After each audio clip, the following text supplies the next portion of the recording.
Look, by and large, our banks are relatively safe relative to global banking.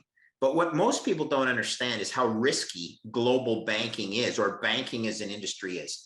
First thing to understand about banks is you are basically 25 times levered to your capital base as a bank, which is to say, for every $100 of loans that a bank makes, it only holds $4 of risk absorbing equity capital, perhaps $5, at which point they're 20 times levered. They're not 25 times levered, which means if you make too many loans that lose a ton of value because they either default or because the credit quality of the counterparty that you've lent to has deteriorated to a point where default is a higher possibility, that $5 cushion gets vaporized pretty quickly, which means banks are frequently insolvent on a mark-to-market risk basis. Nobody in Canada understands this, including all of the equity analysts that say stupid stuff like, you got to buy this bank because the dividend yield is attractive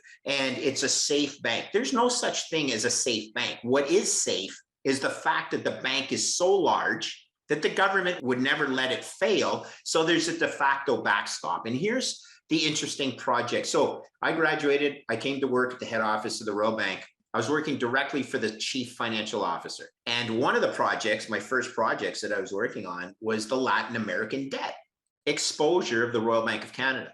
Now, this was 1988, okay? I graduated in 1988.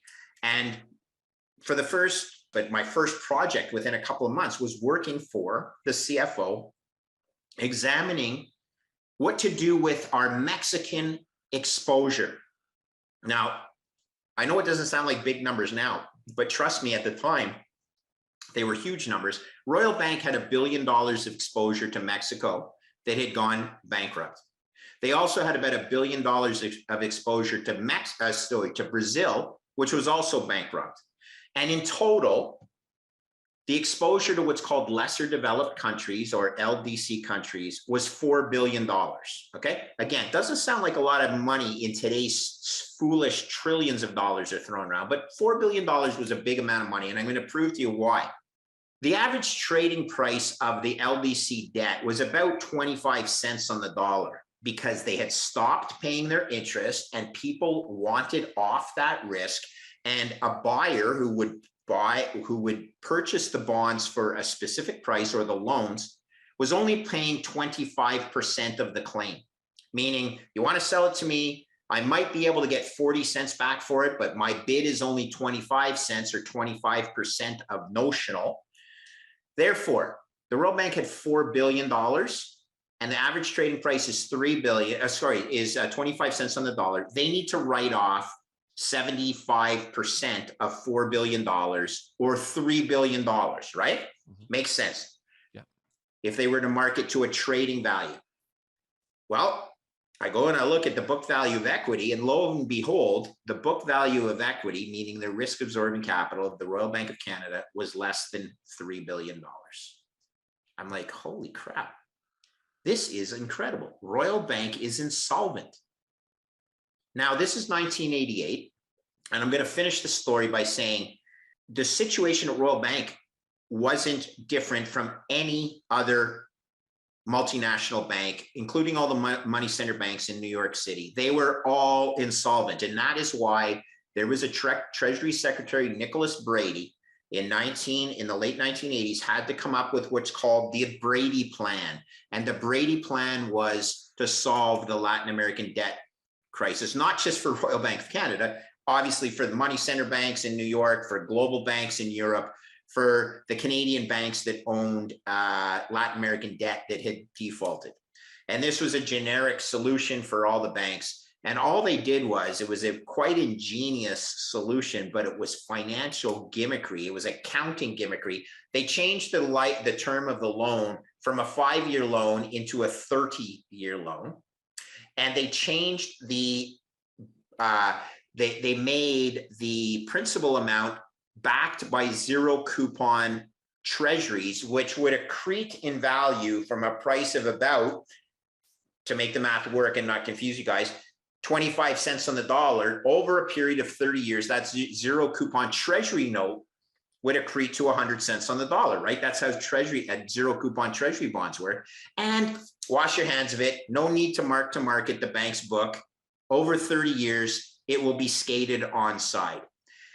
Well, smart solution, but seriously, when you think about it, a government bailout of the banking system, the global banking system. So I'm like, damn, I just went to school for 6 years to figure out that our banking system is in big trouble.